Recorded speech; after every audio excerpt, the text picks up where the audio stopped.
பல பேர் இவரோட பெரிய ஆட்கள்லாம் வந்தாங்க. நான் தான் அப்படிங்கிற ஒரு எண்ணத்துல இருந்தவர்கள் வந்து ரொம்ப வேகமா அதுக்கப்புறம் அவங்கவுங்க வேற வேற பயணத்துல போற மாதிரி ஆயிடுச்சு. ஒரு கரெக்டான நேரத்துல, ஏன்னா இப்போ வந்து ரிட்டையர்ட் ஆகிற ஸ்டேஜ் எல்லாம் இல்லாம ஃபுல் ஃபார்ம்ல இவ்வளோ ஃபார்ம்ல இருக்கிற ஒருத்தர் அடுத்து 200 கோடி இல்ல 300 கோடி கேட்டாலும் இதெல்லாம் விட்டு இதெல்லாம் நிறைய இருக்கிற ஒரு ஆளால தான் கொள்ளையடிக்க முடியாது, தப்பு தப்பா பேச முடியாது, பப்ளிசிட்டிக்காக பேச முடியாது. இதெல்லாம் ஒதுக்கி வச்சு ரெஜிஸ்டர்டா இருக்கிறவங்களுக்கு வேலை போயிடும் அப்படிங்கிற கட்டத்துல பாத்தீங்கன்னா அந்த கட்டத்துல யோசிக்கிறது தப்பு அப்படின்னு எனக்கு தோணுது. நான் எங்களை மாதிரி வெல் ரெஜிஸ்டர்ட் பர்சன் என்ன பண்ணணும்னா, அந்த புதுசா வராங்க பாத்தீங்களா,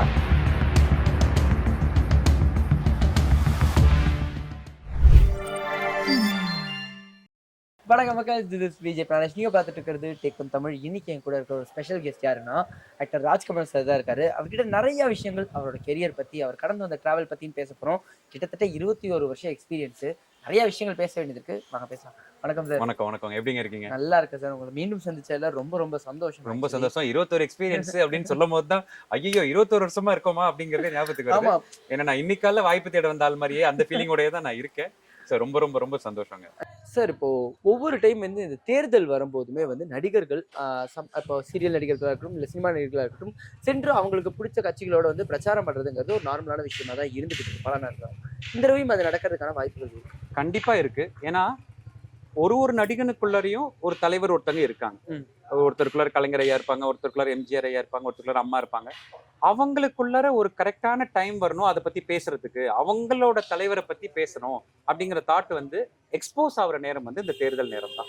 அதுல வந்து நிறைய பேர் வந்து வேட்பாளர்களுக்கு தெரிஞ்சவங்களா இருப்பாங்க. இப்ப எனக்கே தெரிஞ்சு திருச்சியில நிக்க போற வேட்பாளர் வந்து எனக்கு ரொம்ப ஃப்ரெண்டு. அவர் என்ன சொல்றாரு, இந்த மாதிரி நீ என்ன பண்ணுவியோ தெரியாது, 4 நாள் அங்க வந்துடணும், வந்துட்டு நீ எனக்காக இதெல்லாம் பண்ணணும் அப்படிங்கும் போது கண்டிப்பாக நான் போயிட்டு அவருக்காக பேச போறேன்.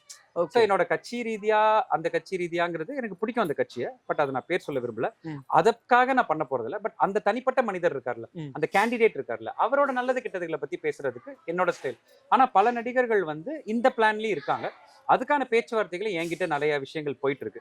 ஸோ லைக் இந்த மாதிரி நான் அவருக்கு போய் கேம்பெயின் பண்ண போறேன், இவருக்கு கேம்பெயின் பண்ண போறேன் அப்படிங்கிற விஷயங்களும் பண்ணிட்டு இருக்கு. ஸோ அதுவும் ஒரு ஸ்டைல்ல இப்போ ஆரம்பிக்கப்படும். ஏன்னா 19ஆம் தேதி அனௌன்ஸ் பண்ணிட்டாங்கல்ல. ஸோ 1ஆம் தேதியில இருந்து நிறைய நடிகர்கள் வந்து நான் இதுக்கு போறேன் அதுக்கு போறேன். ஸோ அவங்களுக்கு பிடிச்ச விஷயங்களை இப்போ ரொம்ப அது ஒரு பெரிய விஷயமாவே இப்போ நடக்க போகுது. விரைவில் உங்களுக்கு எல்லாம் நியூஸ் வரும். சூப்பர். அப்பா இவரையும் வந்து அரசியல் களத்திலையும் நம்ம இப்ப பார்க்க போறோம். சினிமா சீரியல் கடந்து இப்ப அரசியல் களத்திலையும் வந்து உள்ள இறங்கி பேச போறாரு. இப்ப புதுசா வந்து விஜய் அவர்களோட கட்சியுமே வந்திருக்காங்க. இது எப்படி பாக்குறீங்க? ரொம்ப ஆரோக்கியமான விஷயமா தான் பாக்குறேன். ஒரு கரெக்டான நேரத்துல, ஏன்னா இப்போ வந்து ரிட்டையர்ட் ஆகிற ஸ்டேஜ் எல்லாம் இல்லாம ஃபுல் ஃபார்ம்ல இவ்வளோ ஃபார்ம்ல இருக்கிற ஒருத்தர் அடுத்து 200 கோடி இல்ல 300 கோடி கேட்டாலும் கொடுக்கறதுக்கு தயாரிப்பாளர்களும் ரெடி, லிஸ்டே உங்களுக்கும் தெரியும். அவ்வளோ ஒரு பணம் சம்பாதிக்கக்கூடிய வாய்ப்புல இருக்கிற ஒரு மகா நடிகர் வந்து இதெல்லாம் வேண்டாம், நான் மக்களுக்கு நல்லது செய்ய போறேன்னு ஒதுங்கி வர்றாருன்னா நிச்சயமா ஒரு பணத்துக்காக வரல, புகழுங்கிற விஷயத்தோட உச்சியோட உச்சியில இருக்காரு, புகழுக்காகவும் வரல. இதெல்லாம் விட்டு இதெல்லாம் நிறைய இருக்கிற ஒரு ஆளால தான் கொள்ளையடிக்க முடியாது, தப்பு தப்பா பேச முடியாது, பப்ளிசிட்டிக்காக பேச முடியாது. இதெல்லாம் ஒதுக்கி வச்சுட்டு ஒன்லி நல்லது பண்ண போற எண்ணத்துல மட்டும் அவர் வந்திருக்காரு. என்ன அரசியல் சாணக்கியர்களோட சேர்ந்து அவர்களோட முடிவை எடுத்து அவர் நடந்தா நல்லா இருக்கும் அப்படிங்கிறது ஒரு தாழ்மையான ரசிகனா என்னுடைய ஒரு கருத்து. ஏன்னா பல பேர் இவரோட பெரிய ஆட்கள்லாம் வந்தாங்க. நான் தான் அப்படிங்கிற ஒரு எண்ணத்துல இருந்தவர்கள் வந்து ரொம்ப வேகமா அதுக்கப்புறம் அவங்கவுங்க வேற வேற பயணத்துல போற மாதிரி ஆயிடுச்சு. அப்படி இல்லாமல் இவருக்கு முன்னால் இருந்தவங்க இருக்காங்கல்ல, அவங்ககிட்ட ஒரு கருத்து கேட்டோ இல்ல கரெக்டான ஒரு கூட்டணியோட சேர்ந்தோ அவர் கரெக்டா களத்துல இறங்குனாருன்னா நல்லா இருக்கும். தனித்து சிங்கம் வர்றது நல்லா தான் இருக்கும், பட் தனித்து சிங்கம் வர அளவுக்கு அது ஸ்ட்ராங் ஆகணும். அதுக்குள்ளார அவரு எதுவும் தப்பான முடிவு எடுக்காமல் கரெக்டான ஒரு ஆளோட சேர்ந்து அவர் 2026 சந்திச்சாருன்னா அது நல்லா இருக்கும். அது யாருங்கிறது என் மனசுல எல்லாம் யாரும் இல்லை. யாராக இருந்தாலும் அது அவரு மனசுல வந்து நீங்க யாரையோ மனசுல வச்சு சொல்றீங்களா, அப்படி அவர் இன்னரோட தான் சேரணுங்கிறதெல்லாம் எனக்கு இல்லவே இல்லை. ஏன்னா கட் பண்ணி மீம் போட்டு விட்டுறாதீங்க. நான் சொல்ல வர்றது வந்து அவருக்கு கரெக்டான சாணக்கியர்களை கூட வச்சுக்கிட்டு, இப்போ ஜெயலலிதா அம்மா வந்து கடைசி வரைக்கும் சோ அங்கிளோட விஷயங்கள் படிதான் நடந்தாங்க. சோ அங்கிள் சொல்றபடிதான் எல்லாமே அவங்க அழகா பண்ணிட்டு இருந்தாங்க. ஸோ அந்த மாதிரி let it be any one, ஒருத்தரை கரெக்டா எடுத்துக்கிட்டு அவரோட டிராவல் படி போனார்னா ஷுவர் ஷார்ட்டா நிச்சயமா ஒரு தடவை வந்து ஒரு சிஎம்ல உட்கார்றதுக்கான வாய்ப்புகள் ரொம்பவே பிரகாசமா இருக்கு. அதுக்கு அவரை யாரும் மிஸ்லீடு பண்ணாம இருந்தாலே போதும். அவரா விட்டாலே அவரு கரெக்டா அவரு தெளிவா அவரோட புத்தி பாதையை மாத்தி விட்டுறாரு. ஆமா, யாராவது கூட இருக்கிறவங்க அவரை கெடுத்து விட்டுறாதீங்கப்பா. அதுதான் எங்களோட பேசிக் வேண்டுகோள். ஏன்னா ஒரு மாற்றம் வேணுங்கிறது எல்லாருக்கும் எதிர்பார்ப்புல இருக்கிற விஷயம் தான். அந்த மாற்றம் நமக்கு 20 வருஷமா பார்த்துட்டு இருக்க ஒரு நெருங்கிய நண்பர் விஜயால வரப்போகுதுங்கும் போது ரொம்ப ரொம்ப சந்தோஷம் தான். பட் கரெக்டான பாதையில வரணும் அவ்வளவுதான். கண்டிப்பா 2003 அந்த டைம்ல வந்து நீங்க சீரியல் அந்த ஒரு ஃபீல்டுக்குள்ள வரீங்க. அதற்கு முன்னாடி உங்களுக்கு ஒரு ட்ரை இருந்திருக்கும்ல, அதற்கு முன்னாடி ஒரு ஓட்டம் இருந்திருக்கும்ல, அதை பத்தி சொல்ல முடியும்? இப்போ ஓட்டம்னு ஒண்ணு இல்லைங்க. திருச்சியில வந்து 12th ஃபெயிலு. ஓகே. ஃபெயிலுக்கு அப்புறம் என்ன பண்ணணும்னு பாஸ்னா ஒரு சஜஷன் தான் வரும். அடுத்த காலேஜ் என்னன்னு. ஆ. ஃபெயில்னா வரவன் போறவன்லாம் சஜஷன் சொல்ல ஆரம்பிச்சிருவான். தம்பி நீ அதை பண்ணு இதை பண்ணுன்னு. அந்த குழப்பத்துக்கு நடுவுல நடிக்கணுங்கிற ஆசையும் இருந்ததால நவம்பர் பாஸ் ஆகி கரஸ்பாண்டன்ஸ்ல பிகாம் போட்டுட்டு சென்னைக்கு வந்தாச்சுங்க. ஓகே. ஒரு 18 இயர்ஸ்லயே சென்னைக்கு வந்தாச்சு. வந்த உடனே புதுசா பாத்தீங்கன்னா சென்னை வந்து டோட்டலா வேற ஒரு கலர்ல இருந்துச்சு. அதனால என்ன பண்ணோம்னா நம்ம சரவணபவன், KK நகர் சரவணபவன், அதான் முதல் சரவணபவன், அதுக்கு பக்கத்துல இருக்க ஆட்டோ ஸ்டாண்ட்ல ஒரு 3 வருஷம் ஆட்டோ ஓட்டணும். ரெகுலரா ஓட்டணும். ஏன்னா அப்ப வந்து நிறைய பிரச்சனைகள், பண ரீதியான பிரச்சனைகள். அந்த காலையில ஆட்டோ ஓட்டுறது, சாயந்தரம் பேக்கர்ஸ் அண்ட் மூவர்ஸ் அப்போ பயங்கர ஃபேமஸா இருந்துச்சு. ஒரு வீடு டு வீடு ஷிஃப்ட் பண்ணி கொடுத்தா 1500 ரூபா கொடுப்பாங்க. அந்த மாதிரி வேலைகள் பார்த்துட்டு இருக்கும்போது அதுல ஒரு தருணத்துல தான் KB சாரோட மேனேஜர் மோகன் அண்ணனை சந்திக்கிற வாய்ப்பு, அவர் மூலமா நடிக்கிற வாய்ப்பு, இப்படிங்கிறதுக்குள்ள 20 வருஷம் ஓடி இன்னைக்கு உங்க இன்டர்வியூல வந்து நிக்குது. அவ்வளவு. கண்டிப்பா அது ஒரு இந்த ஒரு ஜேர்னி கேட்கும்போது தான் தெரியுது எவ்வளவு விஷயங்களை கடந்து இதுக்குள்ள நீங்க என்ட்ரி ஆயிருக்கீங்க. சீரியல்ங்கிறது நீங்க எதிர்பார்த்து உள்ள வந்த ஒரு விஷயம் கிடையாது. நீங்க சினிமா நடிகரா ஆகணுங்கிற ஒரு எதிர்பார்ப்பு இருந்திருக்கும்ல. நீங்க என்ட்ரி ஆன தருணத்துல வந்து ஒரு முக்கியமான ஒரு விஷயம் கான்ஃபிளிக்ட் போயிட்டு இருந்தது. சீரியல் நடிகர்களாகவும் சினிமா நடிகர்களாகவும் பிரிச்சு பார்க்குற ஒரு காலம் இருந்தது. அதை பற்றி அது எப்படி கடந்து வந்தீங்க? அந்த காலம் பற்றி சொல்ல முடியும்? உண்மையிலேயே அந்த காலம் இன்னும் கடந்தெல்லாம் போல, இப்பவும் அப்படிதான் இருக்கு. ஓகே. இன்னும் முழுமையா அதை கடந்து போனவர்கள்னு பாத்தீங்கன்னா ரொம்ப ரேரா ஒருத்தர் 2 பேர். மேபி சிவகார்த்திகேயன் சார் சொல்லலாம். But he was not a serial actor, he was an anchor. Serial ஆக்டரா இருந்து இன்னைக்கு வந்து சினிமால ஒரு பெரிய ஆளா இருக்கிறவங்க வந்து சவுத் சைட்ல, அதாவது தமிழ் சைட்ல கண்டிப்பாக யாரும் இல்லை. ரொம்ப இல்லை. எல்லாருமே வந்தாலுமே லைக் எங்களை ஒரு அமெரிக்கா மாப்பிள்ளையா கூப்பிடுவாங்க, இல்லைன்னா வந்து அந்த அந்த வீட்டுல ஒரு கேரக்டரா கூப்பிடுவாங்களே தவிர ஒரு பெர்ஃபார்மிங் லாங் கேரக்டராவே யாரும் பெருசா கொடுக்கல. மேபி ஹீரோயின்ஸ்க்கு அது கிடைச்சிருக்கலாம். லைக் பிரியா பவானி சங்கர் மேடமா இருக்கட்டும், இல்ல வாணி போஜன் மேடமா இருக்கட்டும், அவங்களுக்கு அது கிடைச்சிருக்கலாம். பட் எங்களோட டிராவல்ல பார்க்கும்போது அது கஷ்டமா தான் இருந்துச்சு. அது என்னமோ தெரியல, அழகா இப்ப நார்த் இந்தியன் சைட்ல எல்லாம் மாதவன் சார் பண்ணிட்டு வந்தாரு, அவர் உடனே பெரிய ஹீரோவா ஏத்துக்கிட்டாங்க. கிங் கானே அங்க பண்ணிட்டு தான் வந்தாரு, அவரையும் ஏத்துக்கிட்டாங்க. இங்க என்னமோ நிறைய டிவில பாத்துட்டோமோ அப்படிங்கிற சென்ஸ்ல அப்படி பார்த்தாங்களா, இல்ல மேபி இவங்ககிட்ட இருந்து இதை வாங்க முடியாதுன்னு டைரக்டர்ஸ்க்கு ஒரு தாட் இருந்துச்சாங்கிறது தெரியல. அந்த குழப்பத்துக்கு நடுவுலயே அது நின்னுச்சு. அதையும் மீறி 5 படங்கள் ஹீரோவா ஃபைட் பண்ணது நான் தான். ஒரு மாதிரி நான் என்ன பண்ணேன், சீரியல் வரக்கூடாது, நம்ம சீரியல்ல இருந்து திருப்பி இங்க வந்துட்டோம், ஒரு 5 படங்கள் பண்ணணும் அப்படின்னு ஃபுல் ஸ்டெச்சா நான் ஃபைட் பண்ணேன். அதுல முதல் படம் மேல்நாட்டு மருமகன், 2வது படம் சண்டி குதிரை, அப்புறம் PV999ங்கிற படம், அப்புறம் வெங்கட் பிரபு சார் அண்ணனோட தயாரிப்புல சிம்பு தேவன் சார் டைரக்ஷன்ல கசட தபர. ஸோ இந்த மாதிரி டிராவல்ஸ் எல்லாம் வந்துச்சு. ஒரு லெவலுக்கு அப்புறம் என்ன ஆச்சுன்னா, சரி நம்ம இதுலயே இருந்துட்டு அதுலயே இருந்துட்டு நம்ம ரெண்டுத்தையும் பாத்துக்கலாங்கும் போது தான் சன் டிவில எனக்கு அபியும் நானும்ங்கிற ஸ்கிரிப்ட் சொன்னாங்க.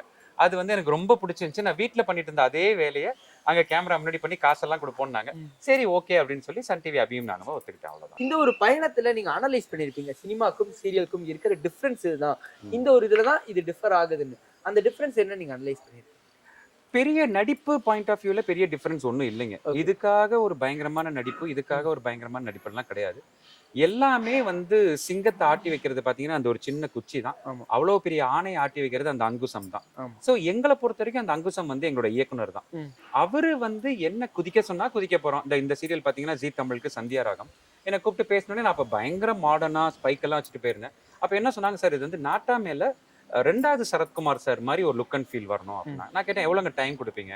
ஒரு 1 மந்த் இருக்குன்னு. நான் ஃபுல்லா ஷேவ் பண்றதை விட்டு அழகா அப்படி மீசையை கொண்டு வந்து இப்படி நல்ல முடியெல்லாம் வலிச்சுட்டு, முன்னாடி நல்லா தூக்கி சீவிருப்பேன், இப்ப ஃபுல்லா வலிச்சுட்டு இப்படி போய் நின்னோம். அவங்களுக்கு சார் நாங்க என்ன நினைச்சோமோ அந்த லுக் அப்படியே இருக்கு. இவ்வளவுதான். நாங்க வந்து வெத்து களிமண்.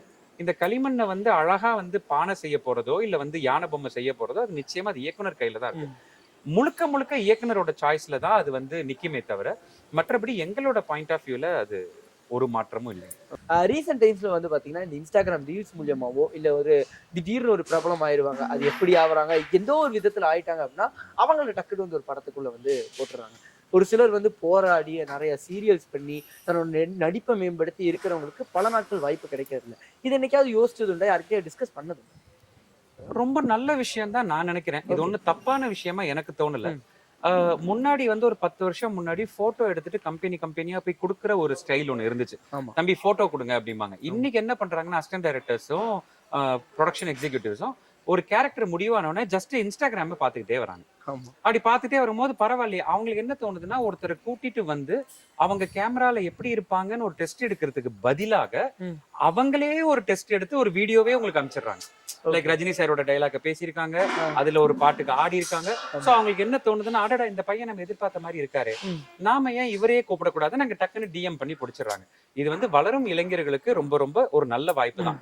ரெஜிஸ்டர்டா இருக்கிறவங்களுக்கு வேலை போயிடும் அப்படிங்கிற கட்டத்துல பாத்தீங்கன்னா அந்த கட்டத்துல யோசிக்கிறது தப்பு அப்படின்னு எனக்கு தோணுது. ஓகே. நான் எங்களை மாதிரி வெல் ரெஜிஸ்டர்ட் பர்சன் என்ன பண்ணணும்னா, அந்த புதுசா வராங்க பாத்தீங்களா, அவங்களுக்கு டஃப் கொடுக்க நாங்களும் ரீல்ஸ்குள்ளார போய் அப்ப நாங்களும் ரீல்ஸ் பண்ணி ம். அப்ப பாக்குற ப்ரொடக்ஷன் எக்ஸிக்யூட்டிவ் என்ன தோணும், எதுக்கு ஒரு புது பையனை போட்டுட்டு ராஜ்கமலே இதை பண்றாரு அவரே கூப்பிட்டுருவோமே, அந்த பையனுக்கும் நாங்க டஃப் கொடுப்போம். அதுதான் புத்திசாலித்தனம். கமல் சார் இன்னைக்கு வரைக்கும் ஏன் நம்பர் 1 இருக்காருன்னா, இன்னைக்கு இருக்கிற யங்கஸ்ட் ஸ்டார் கூட அவர் வந்து ஃபைட் பண்றாரு. ஆமா. இந்தியன் 2ங்கிறாரு, தக்குங்கிறாரு, பக்குங்கிறாரு, என்னென்னமோ பண்ணி நம்பர் 1 ஏன் இருக்காருன்னா அவர் போராடிட்டே வர்றாரு, தன்னை அப்டேட் பண்ணிட்டே வர்றாரு. Correct. அதனாலதான் இன்னைக்கு நானும் இன்ஸ்டாகிராம்ல பாத்தீங்கன்னா டெய்லி டிஃபால்ட்டா 2 ரீல் போடாம தூங்க மாட்டேன், சாப்பிட மாட்டேன். ஏன்னா என்னோட போட்டி என் கூட நடிக்கிற சஞ்சீவ் சாரோ, ஸ்ரீ சாரோ, தீபக் சாரோ கிடையாது.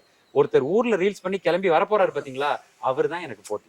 சோ அதால அவருக்கு டஃப் கொடுக்கறதுக்கு, வாடா நானும் ரீல்ஸ்ல இருக்கேன்டா, வா நீங்க என்னடா பாத்துலாம் நம்ம ரெடியா இருக்கணும். இதுதான் ஆரோக்கியமான போட்டியே தவிர, அந்த பையன் ரீல்ஸ் பண்றான் அது தப்பு, அவனை நீ கமிட் பண்ணது தப்பு அப்படின்னு பேசிட்டு இருக்கிறது வந்து என்ன பொறுத்த வரைக்கும் முட்டாள்தான். ஆக்சுவலி இந்த ஒரு இன்டர்வியூக்கு ரொம்ப ரொம்ப தேங்க்ஸ். உங்களோட கெரியரோட ஃபீல்ட்ல ஆரம்பிச்சு சீரியல் பத்தி நிறைய விஷயங்கள் பேசணும். அண்ட் இந்த ஒரு பேட்டிக்கு ரொம்ப ரொம்ப தேங்க்ஸ். ரொம்ப நன்றி.